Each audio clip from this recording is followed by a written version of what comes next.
Welcome. I want you to know that your child is not broken, and neither are you. I know it can feel frustrating. I know we can pile lots of guilt on ourselves as parents. And I want us to give ourselves permission to make mistakes, to learn from those mistakes, and to try something new. So today we're going to be looking at the why behind so many of our kids' behavior. And I think this is something that teachers, even though they're well meaning, can say so many negative things to our kids that really are hurtful and damaging. And I know as a teacher, I said some things that I would love to take back. And as a parent, right? I mean, sometimes as soon as those words fall out of our mouth, we're like, why did I say that?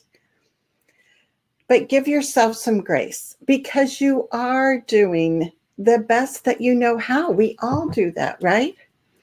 Today, we're going to be looking at some specific things and learning not only that why behind our kids' behavior, but some practical tips that you can start doing today.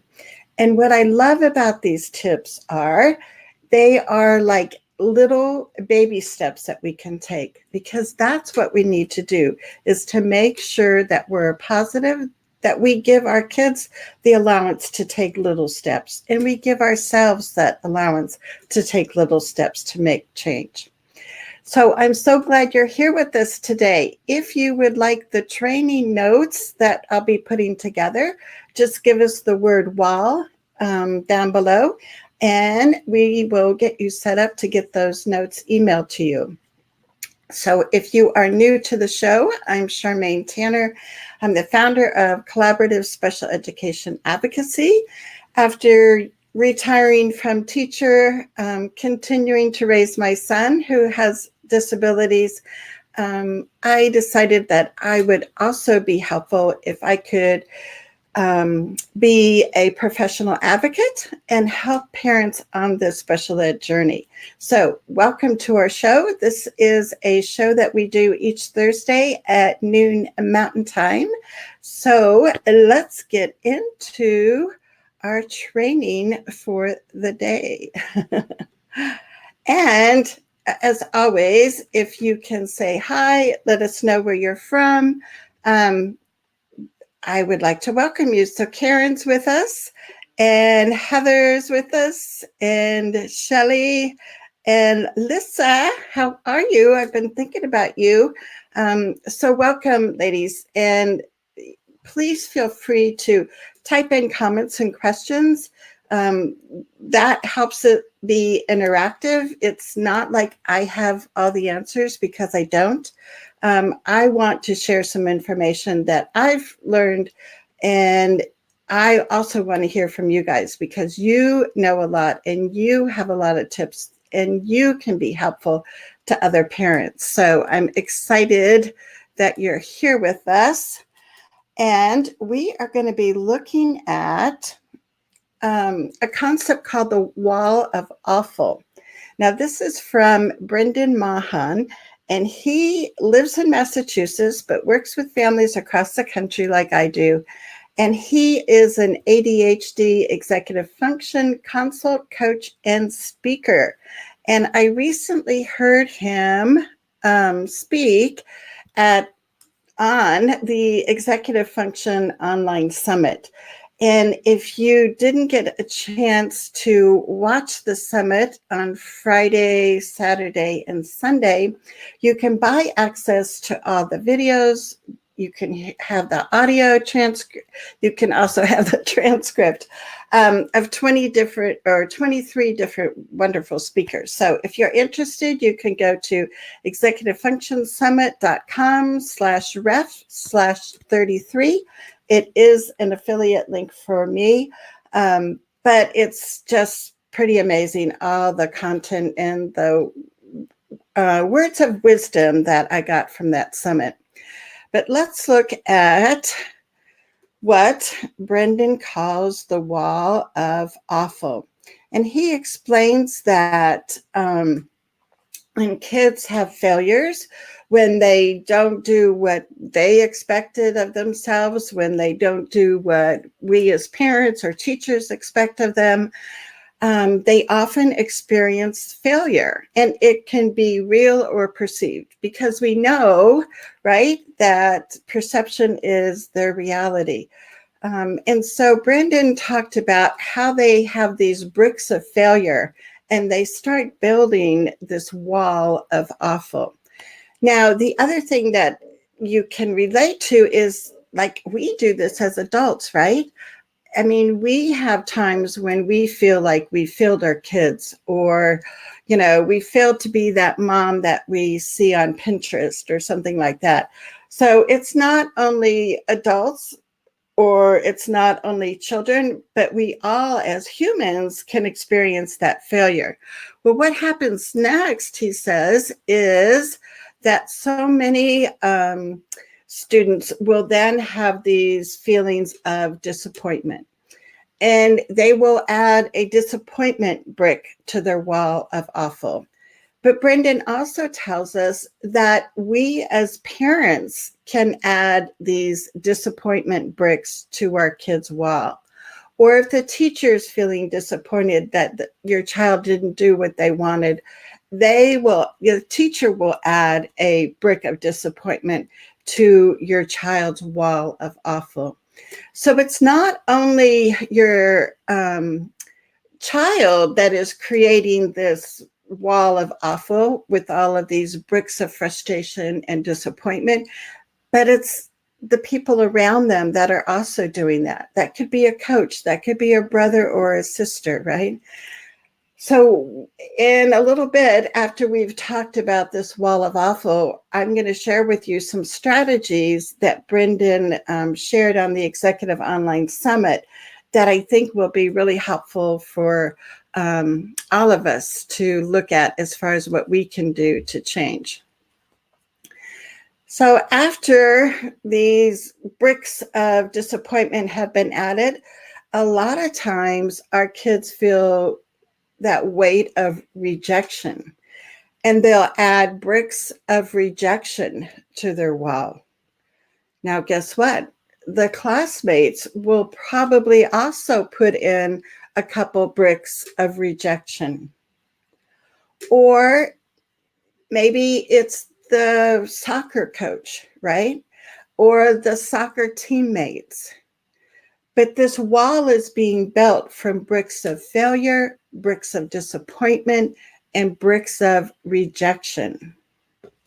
So think about this. Think about which kinds of bricks do you think your child is using to build their wall of awful?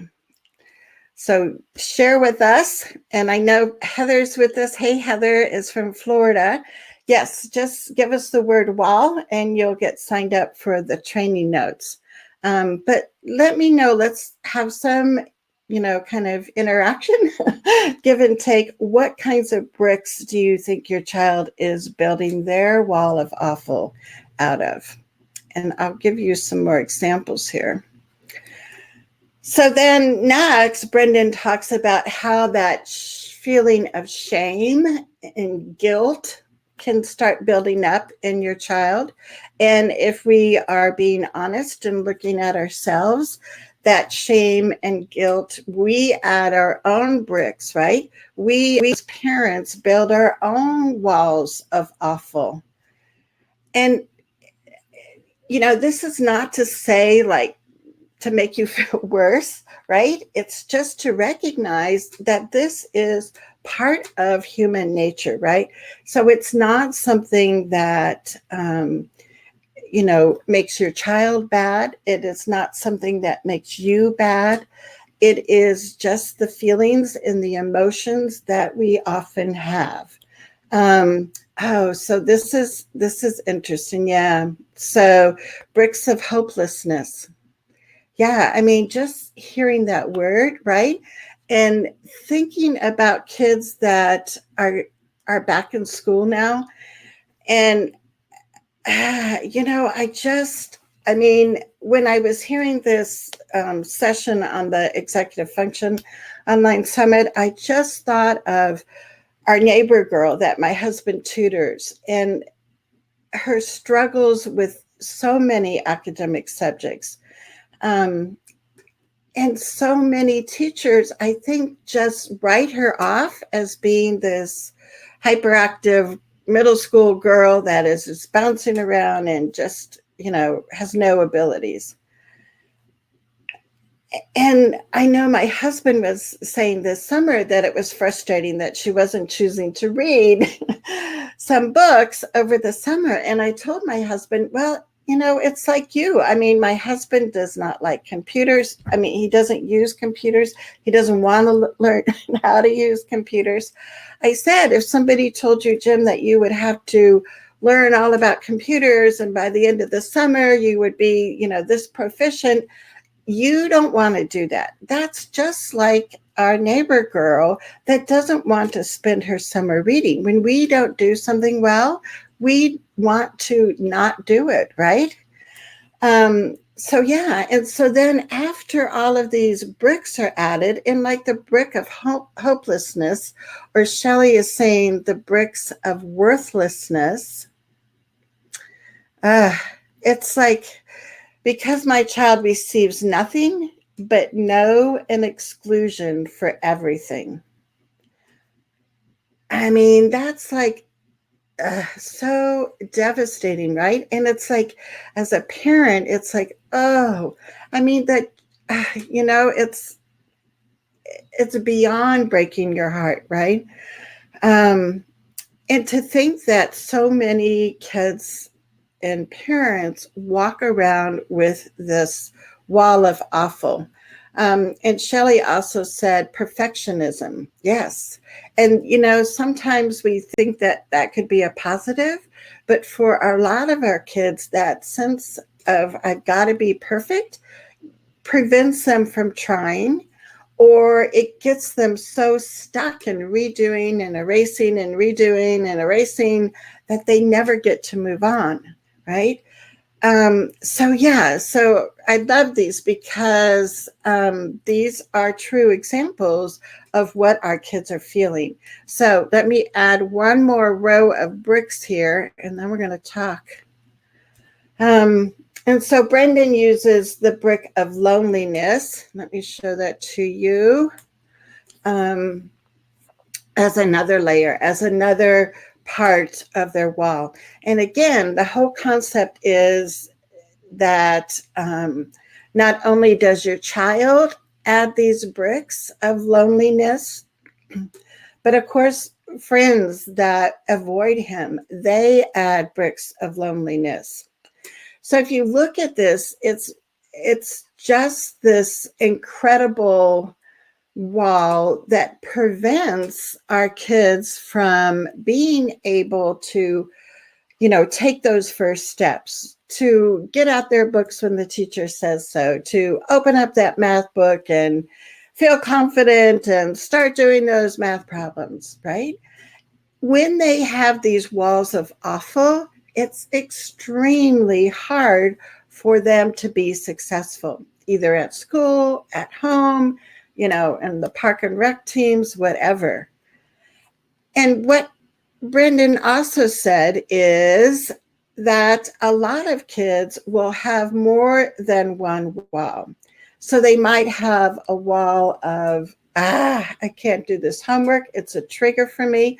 And they might have a math wall that is like, math makes no sense to me. I don't see how I'm going to use it. So when they have both kinds of walls of not liking math, not feeling confident, and not wanting to sit down and do homework, especially when it's math homework, that's a challenge for them, your child is having to overcome two walls in order to be at a place where they can feel confident and successful. So Karen says, my son's teachers feel that only his para is responsible for him at school and set a tone of exclusion. So he's never truly part of the class. He's having a very hard time transitioning to his new school. And I wish someone would just reach out to him and show him some compassion. Yes, yes, yes. And I don't know, Karen, if you got to see any of the summit sessions, but it was interesting because compassion was one of those words that was a thread through almost all 23 speakers. And that is a word that I love. A C word that I love. A C word I hate is compliance. Because our kids need to be able to say no, right? But the C word, compassion, I mean, that just kinds of, I don't know, kind of centers you back to, looking, I guess, maybe through that lens of compassion. What I do, now if I can talk, am I acting in a compassionate way? And I think, and we'll get to these strategies in a minute, but I think one of the strategies, and it's not like it's totally, rocket science brand new, but it's just those reminders for us that are really important. So, one of the simple strategies that a lot of the speakers on the summit talked about was, as parents, to give ourselves the time, right? The time to pause, the time to take a couple deep breaths, and then be honest, say, what's happening here is really upsetting. I need a few minutes. I need a day, whatever. We will come back and talk about this, but let's both take some time to chill out now. And just taking that space to pause, to take deep breaths, to realize this is probably not a good time to get into some kind of logical discussion. That in itself is something that I've noticed just since the summit. I've been doing with myself, with my husband, with our grandkids. It's like, just take a moment, right? And step back and try to look and think, am what I say, am what I'm doing, are those coming from a compassionate heart? Because that's reality, that's those relationships. And the other C word that they talked a lot about in the summit is connection, that kids need relationships and connections before they're going to feel secure enough to then take challenges of learning new academic skills, or the challenge of asking kids on the playground to play with you, or the challenge of going to a football game and feeling like you can be part of that school. So compassion, and what did I just say? That other C word, connection. Yes, yes, yes. Compassion and connection. So let's go back here and we will continue, but keep making your comments because these are really helpful. Oh, and here's another brick, right? Feeling of being lost. Yeah. I mean, that, that social awkwardness. And that's something else that I've known about myself, but that helped me. Some of these sessions also helped me to know that I avoid a lot of social situations unless I know the people, unless I've been there, unless I feel comfortable. And so recently I've been challenging myself to go do things that before I would feel uncomfortable about, but knowing that I can kind of conquer those. So it's helping me get over that wall of awful that I put up for myself too, right? And so that's just, that self-awareness that we want to kind of call attention to. So I mentioned this before, but he talks about how as a parent, you're not going to be able to keep all those bricks out of your child's wall. As much as we would like to, we're not going to be able to do that. But what we can do, what we are responsible for, is we can make sure we don't add any more bricks to our child's wall of awful. So think about that. Are there bricks that you add? What kinds of bricks might a parent be adding? When I look at myself, I hear things that I've said either as a teacher or as a parent or as a grandparent, and I catch myself more frequently, which is what you want. And I look at, what did I just say? Do I need to apologize for that? Do we need to later sit down and talk about that? So just to be aware of when you are adding a brick and how you can remove that brick, because those bricks can be removed. So let me know what you're thinking. And Zahra, I'm not sure how to pronounce your name. I apologize. But she was saying yes at his school. And that, I think is one of the reasons I would like teachers also to have more training and the why behind children's behavior, because I think so many times teachers see and make judgments on their kids' behavior that, it's willful, that they're just trying to bug us, that they're trying to get out of doing whatever we want them to do, and that they could choose to be otherwise. And I always look back to Ross Greene and his philosophy and his way of working with kids is that, if the child could, they would, right? If they could sit still and maintain eye contact and raise their hand before they have, blurt out a question, they would do that. But there are things that are preventing that. And we need to look at that underlying cause, what that brick is in their wall that's preventing them from doing that. And a lot of times it's specific skills that we need to teach them. But let's go back here. And Karen has something else, so let me bring that up. Karen says, I think that there's times that we add bricks by trying to protect our kids. Ooh, good point. Not allowing them to take risks, holding them back from things, or worrying about how other people will view things. Yeah, for sure. Right.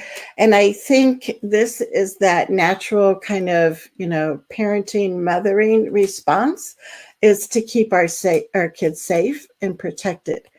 But I would love for you to look at what too much protection can do, because I think back to when my son Dylan was in high school and he had this wonderful teacher, and instead of having, Dylan take the test, he would, like in paper pencil, he would orally ask Dylan questions. And that was a wonderful way for Dylan to show what he knew, right? And so in that classroom environment, that teacher got him, that teacher made accommodations, and Dylan was like so proud of himself. Well, go to another high school class. And in that high school class, the teacher thought, oh, poor Dylan, I don't think he can do this. I think we'll just cut him a break and say, nah, you don't have to do this assignment, Dylan. But guess what? Dylan came home, and instead of being excited because he didn't have to do this school assignment, he was depressed. He was like, Mom, they don't think I'm smart enough. And did that teacher have that intention? No. That teacher's intention was, we'll cut Dylan a break. Kids would like that, right? But when we don't allow our kids to take risk, when we don't accept that they can perform and do things and shine with what they know, we send these messages, and that's like adding another brick to their wall, right? So maybe think about what Karen is saying, and that we're protecting our kids. Think about, is there a circumstance where you feel like maybe either yourself, your partner, a teacher, a grandparent, whatever, has been too protective of your child? And what kinds of things do you have a hard time allowing your child to risk? And it's that whole thing that, we don't want our kids to feel all of this pressure and feel failure, but there does need to be some connection for them to want to solve things and to struggle a little bit, because that's how they're going to learn. Instead of us always giving them directions and try this technique and do this, we need to help our kids build skills so they can start learning those problem solving skills. And there's lots of little steps. It's not just like, go solve this problem, kid, right? But those are the kinds of things that we need to be looking at. And also, the reality is those can be some goals and accommodations in your child's IEP plan, right? Angela's here. Yes, she says that she loves Ross Green. I know, it's like, I want to take these people and like, I don't know what, like implant all their knowledge and their techniques and strategies into my head, because it just makes so much sense to me to look at kids from a different point of view than a lot of times what we see. And Barb is here. You might remember Barb. She was my guest a couple of weeks ago.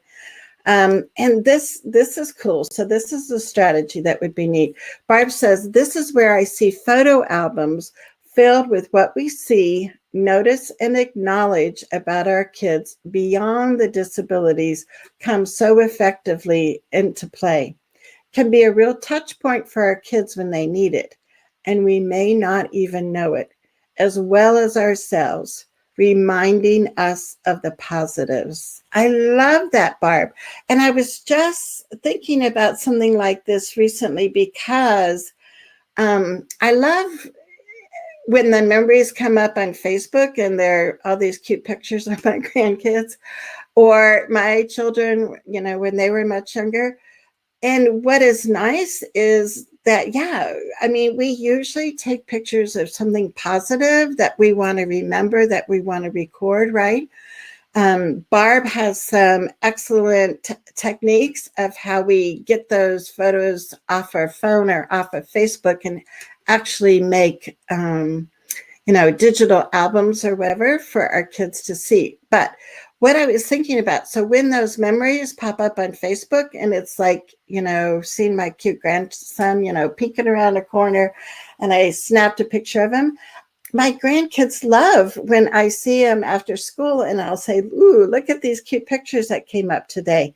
And you can just see them smiling and beaming. And especially if it's a solo picture of them. So it's, the family pictures are good too, right? And the brothers and sisters, but sometimes they don't want to think about their brother or sister. So I love this idea, Barb. So look for those photos that you have, because those are usually positive memories, and see how you can use those.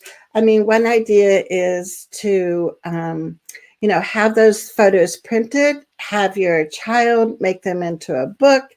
You can do that digitally on the computer. You can just do that on paper, or in a photo album that's going to be safe for a number of years, right? But yeah, I think as many activities that we can get the kids involved with would be like extra cool for them. And so we have another comment, Zahra. I'm not sure. That is my child's issue at school. No curriculum and no pacing guide. This is what the school said. Yeah, and so in that case, you really need to, have a conversation with the principal, maybe the special ed director included, and look at, some specific professional development that the teachers need, some kind of training, and that can be written in the IEP too. Oh, Karen, this is a good quote. She said, Frederick Douglass says, if there is no struggle, there is no progress. So, yeah, I mean, it's got to be balanced, right? I mean, we don't want our kids spending his whole school day struggling. But we do need that kind of imbalance to help kids learn and make those connections and be able to, really have skills that they can start using more, right? Yeah, so that's good. If there's no struggle, there's no progress. So here's the $1 million question. How to get the school to do what they should be doing, right? I mean, it's wonderful for us as parents to learn new strategies and techniques, for us as parents to know what works and what doesn't work, but how do we get that translated into the school environment? And yes, that's $1 million question. And there are a variety of things that parents can do. I always say the 3 R's of advocacy are relationships, relationships, relationships. And as much as sometimes we really butt heads with some of the staff at school, we need to find an ally at school. So it could be the school secretary, it could be a counselor, it could be the school custodian. We need to find somebody that we connect with at the school and that they connect with our child, right? So our kids do see the school secretary a lot, or they do see the custodian in the building helping out. See if you can have a conversation with those people. Start developing a relationship. And you might be thinking, well, Charmaine, what does the custodian have to do with what the special ed teacher is doing or not doing? Well, the thing is, all of this, right, are going to be little baby steps. And we need to find some positive people in our child's school that our child can have a relationship with, and that we as a parent can see that positive people are indeed in our child's school. And how can we kind of nourish that so it can grow? So that's one thing. And that may sound like woo-woo, right? It's like, yeah, try that. But it really works. The other thing is relationships with the child's teacher. The more your child's teacher knows about them as a person, as a kid, as what they love to do on the weekend, the more that your child's teacher knows about you as a parent, your values, your sense of humor, your family's involvement. There are those connections, and those connections are what you need to nurture and have grow. So it's finding positive people in the building that can be a support and ally for your child and you. It's doing what you can to develop some more trusting relationships. I mean, when parents call me as an advocate and they want to hire me to help them develop a better IEP or go to meetings with them either in person or through a phone conference, parents usually call me when communication has broken down and trust has broken down. And so we have to work on that. And I know I have been in those places. I filed for due process when my son was in school, when I didn't see any other options. I did have wonderful relations with some of my child's teachers. and some there was conflict. I mean, that is going to happen, right? That's part of reality. But if we start from a relationship level, if we start from a connection, if we and I mean, this can be hard for me too when I'm in IEP meetings with families, is to look at the other person's perspective, ask clarifying questions, try to be calm when I'm talking, right? All of those things, trying to get a better understanding. It's easy for us to judge teachers as, they just don't care, they just don't know, they don't want to know.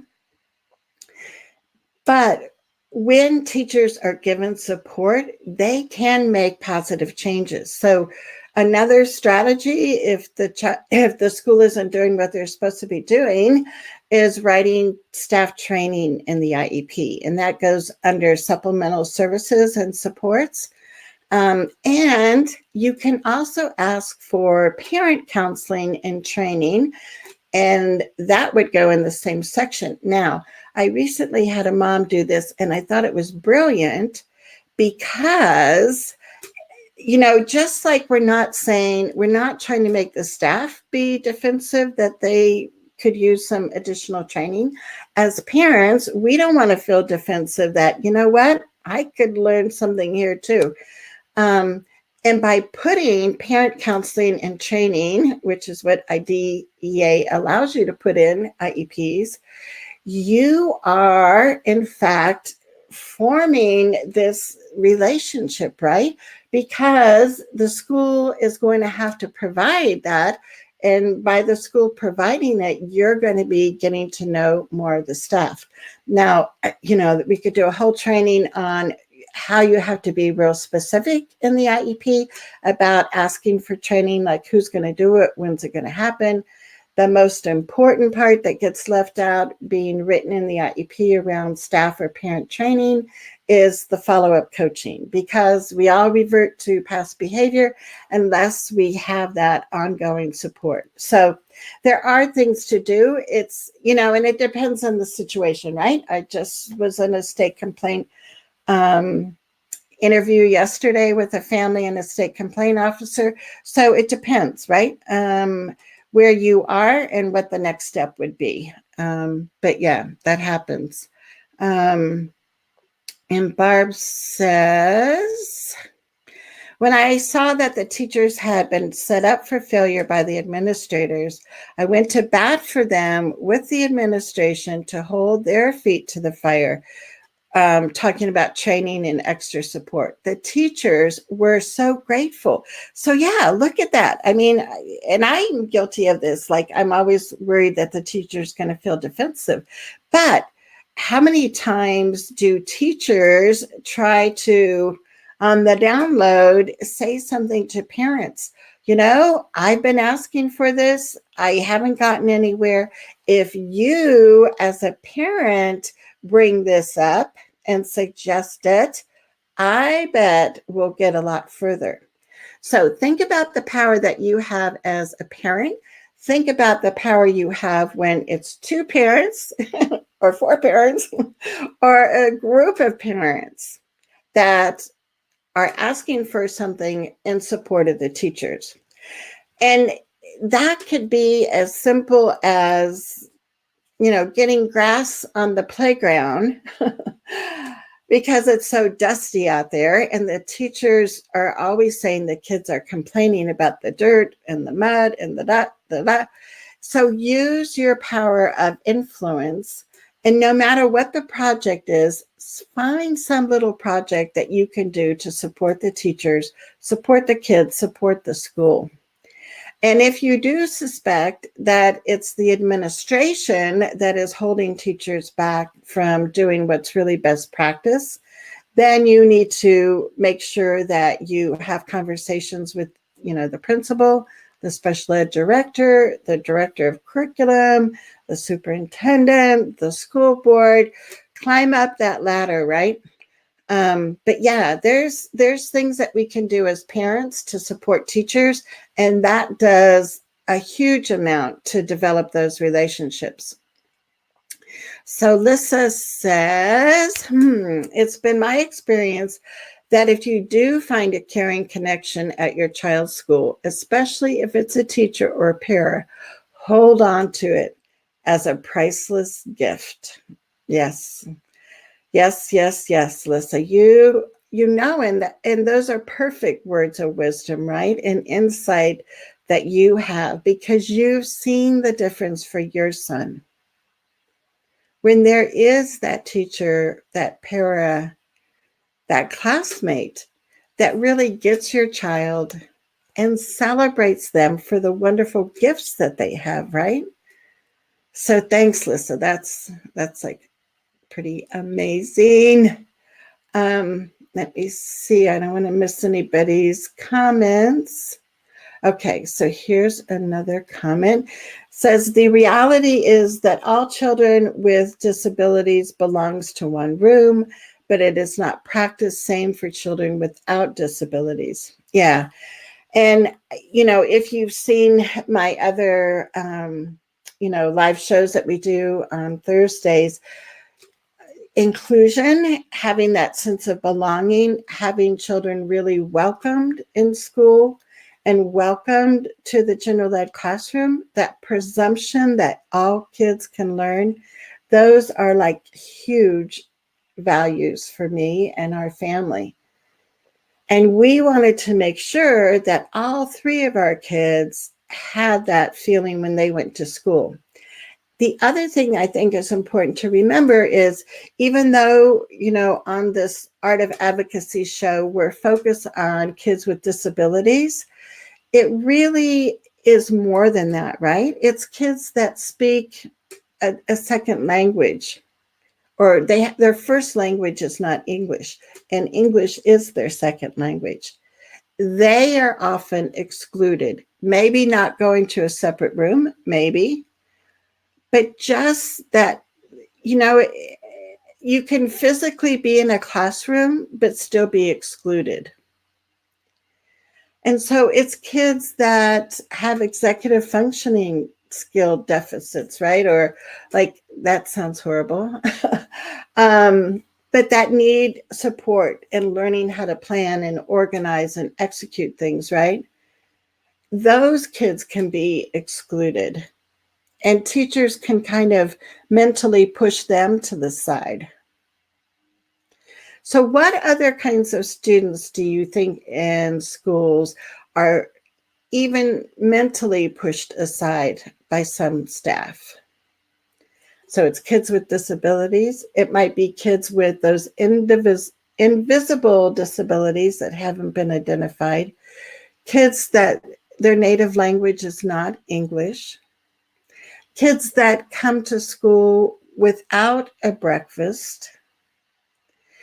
Kids that have been restrained or secluded at school that have this enormous trauma. I mean, there are so many kids that are excluded. So my hope is whatever we talk about in the realm of this would help kids with disabilities, I want us to really broaden that and say this can help every child at school. And that's one of the strategies that I've used as an advocate is to help teachers understand that when they make some changes for that one student on an IEP, whatever they did to help that child, there are lots of other kids in the room that could use that same accommodation. So I try to help teachers understand what we're asking is not for them to spend a lot of extra time developing something totally different than what they're doing with the other kids. What we're asking teachers to do is to look at how can we change things up? So instead of just doing the science lecture, we make sure every time in science class we have a lab where there's hands-on activities that kids can do.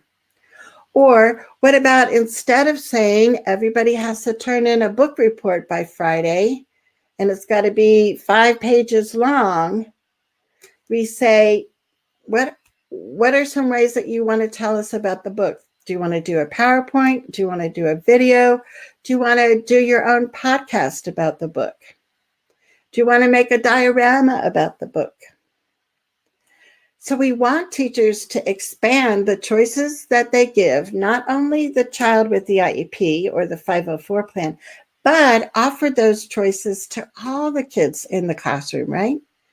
And then the third thing that we want teachers to do is to engage kids, because they can be physically in that room, but if they're not really fully participating, if they're not excited about learning, if they're not motivated to be doing what you're asking or what you're giving them a choice to do, that is going to cause some problems too, right?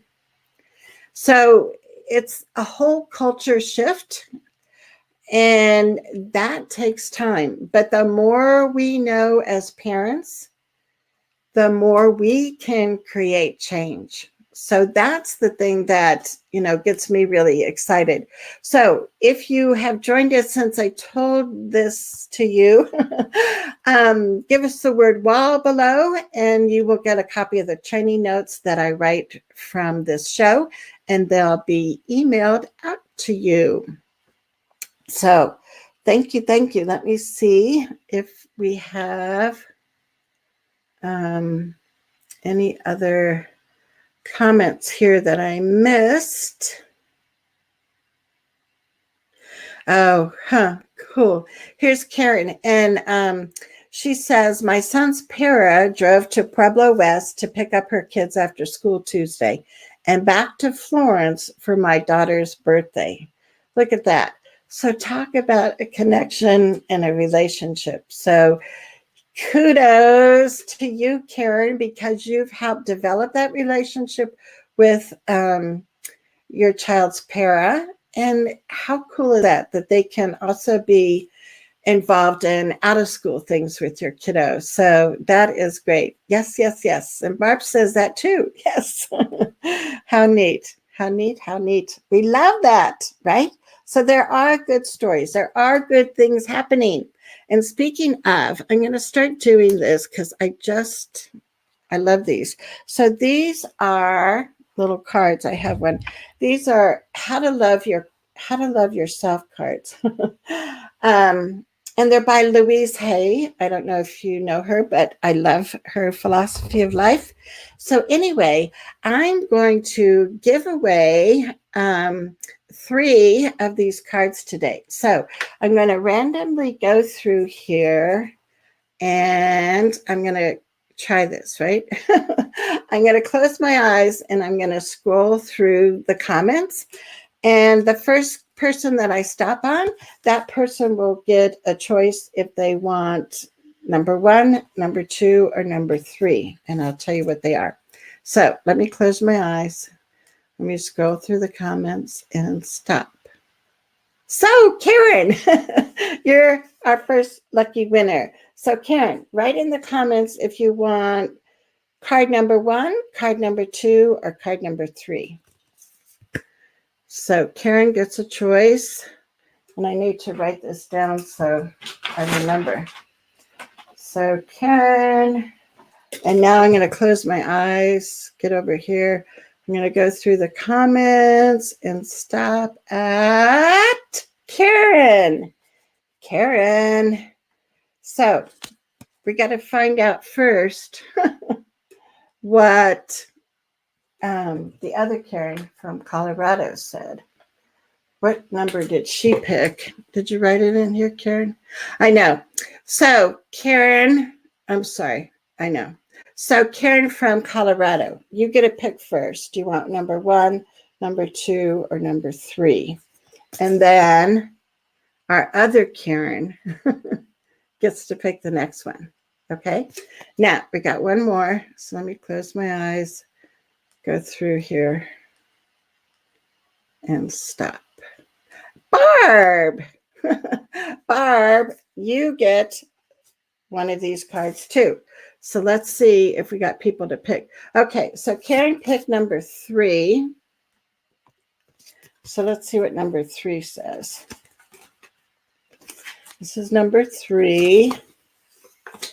So it says, I am surrounded and filled with infinite wisdom. And then on the back, it says, I am one with the very power that created me. This power loves all its creations, including me. So how cool is that? And I always feel like when we select something like this, it's like the right card at the right time.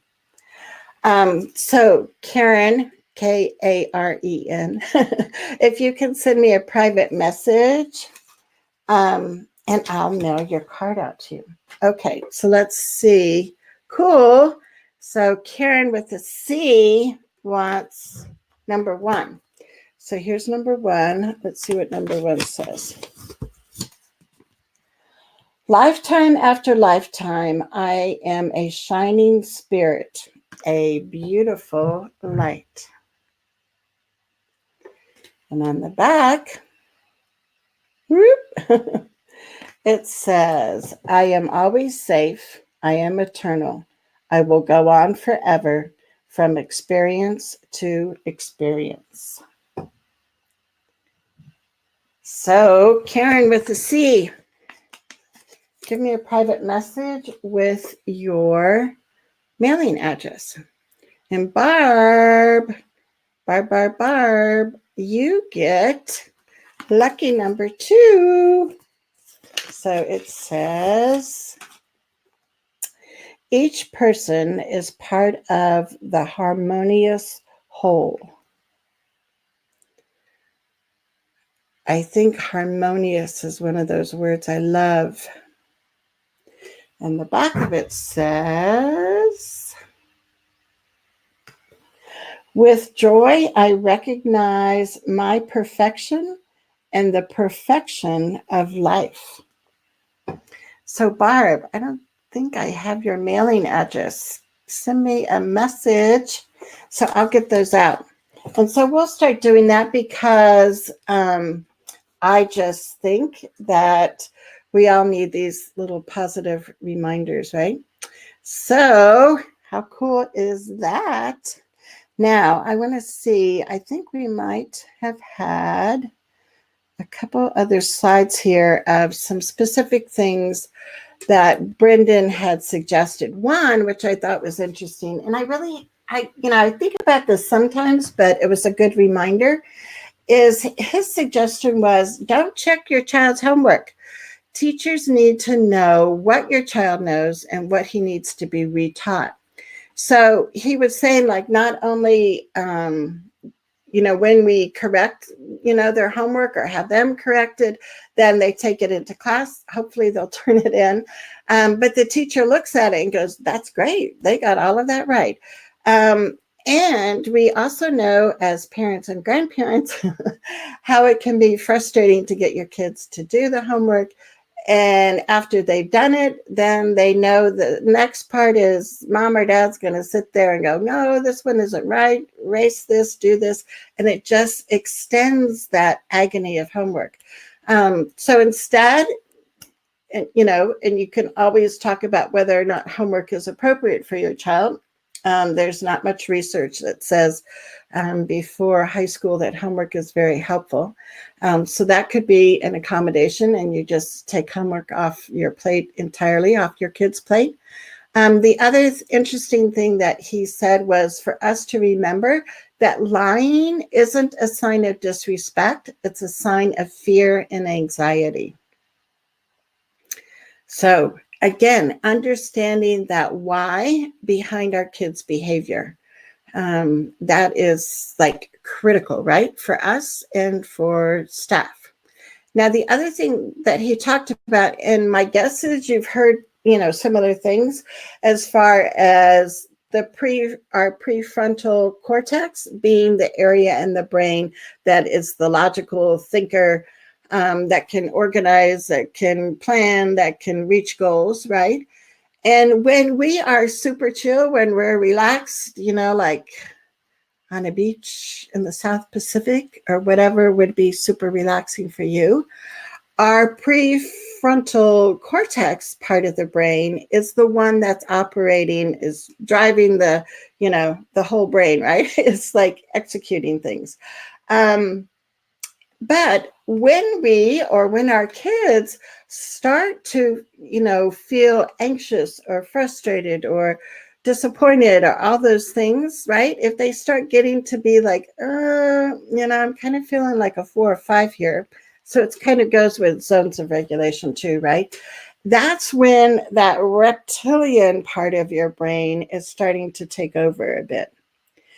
And when we get to more of a 6 or a 7 level of this 10-point scale, almost all of our actions are going to be controlled by that reptilian prehistoric kind of brain, right? And there were several people at the summit that talked about the brain. There was, and I can't remember his name now, there was one speaker that talked about the blue, the red, and the brown brain, and how neuroimaging sees different things. And that was like really pretty amazing, that speaker. And I'm always like, I've always been like enthralled with learning more about the brain. And so I just find these conversations really interesting. Let's go on. Oh, and then the other thing that I heard, which I can't remember which speaker it was, but it was from the Executive Function Online Summit.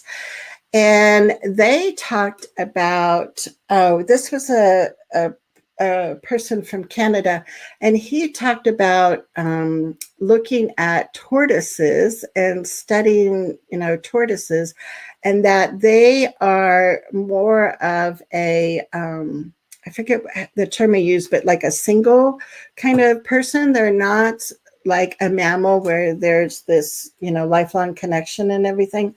And that's the part of the brain, right? And that's the part too where we hear a lot about fight or flight, but we also have to know that freeze is also a phase, or not a phase, an emotion that your child might be reacting to, right?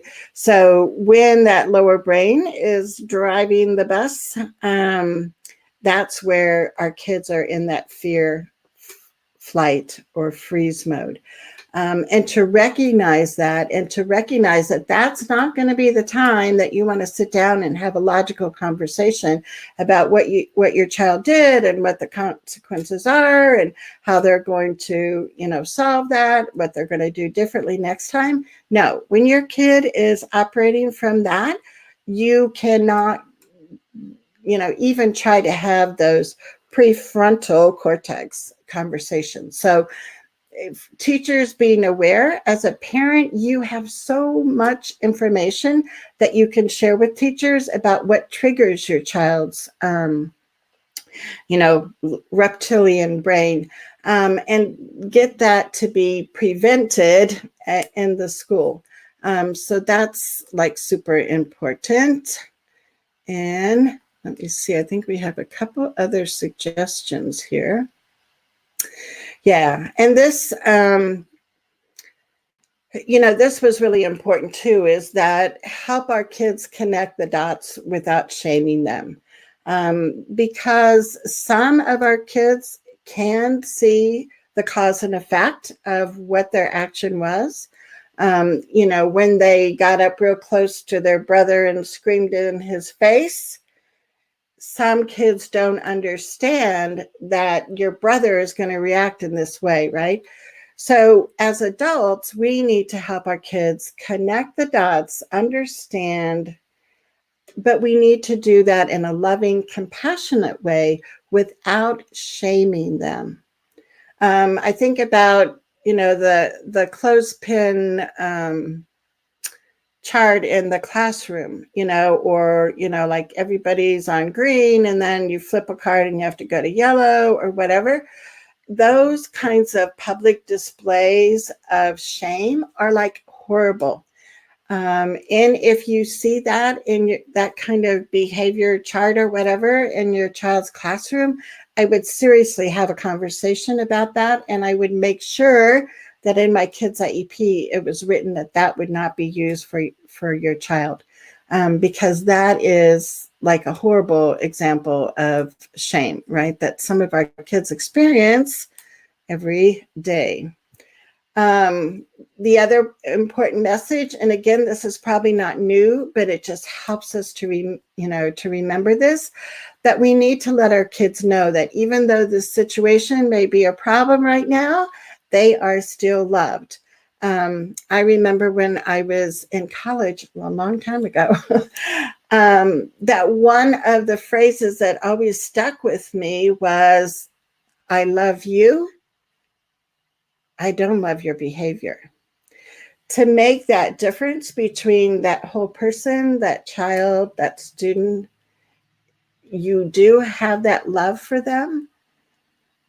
And that's a real difference between not liking what just happened with their behavior, right? So making sure kids get that message that they are still loved, they are still part of your family, you still care for them. And that's where I think with the next tip, it talks about taking time to cool down, to pause. And I mean, these can be suggestions that we use in IEP meetings, right? When as a parent, we find ourselves going to that lower part of our brain and we're fighting and arguing and getting really aggressive with staff, that we need to take the time to take a break, to calm down, to maybe reschedule the rest of that meeting to happen at another time, right? So these tips are good for teachers, are good for parents, they're good for ourselves when we think of ourselves as advocate for our kids and how we can be even more positive and successful with that. So my main message is your child is not broken, and neither are you. Your child is not broken, and neither are you. There are wonderful possibilities for our kids. And we want to create that connected, compassionate culture in our schools and in our home. And that does not mean we're not going to hold kids responsible for certain things, right? But we need to remember that wall of awful that a lot of our kids are trying to climb over every single day. And chances are they don't have just one wall of awful. They have many walls of awful they're trying to climb over each day. So I hope that this has sparked some interest, that has helped you remember some things that you've heard before. I hope that you've gotten some aha moments.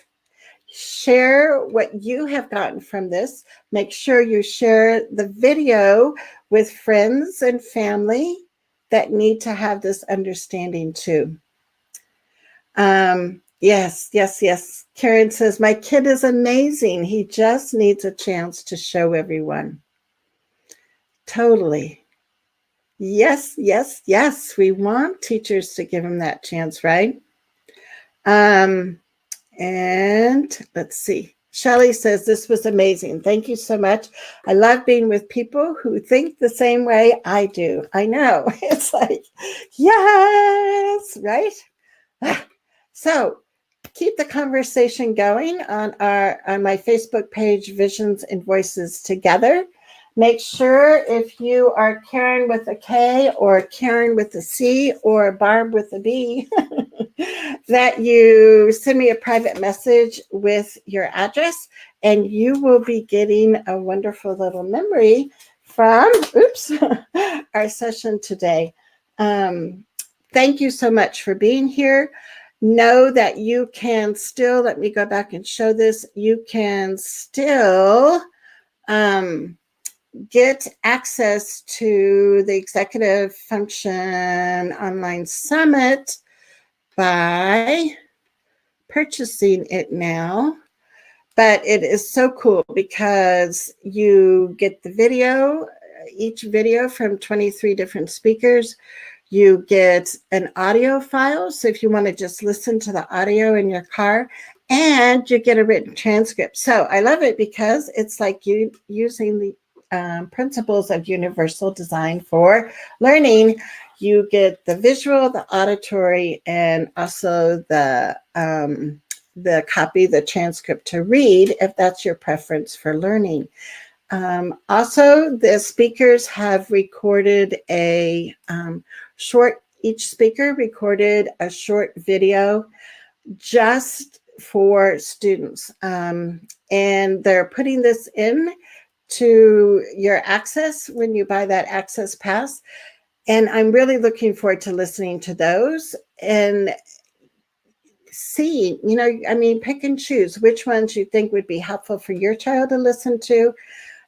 Sometimes it helps, right, when somebody else is saying something instead of mom, or dad, get off my case. So I'm looking forward to exploring the messages and the videos that the speakers also recorded for the students. Next week is the first week in September. Yes, yes, yes. And the first Thursday of each month, we have a Q&A time. So it's like you get to plan the agenda, you get to pick the topics that we talk about. And it's just a time that you can come on with us, ask your questions, and we'll keep our conversation going. So I am so grateful that you are here. I love the compassion and the commitment that you have to making sure that your child is happy, safe, and learning each day beside their friends. So until next Thursday, I am Charmaine Tanner. I am here so we can all learn more together, so we can all create more change together. So take care, and we will talk soon. Bye-bye.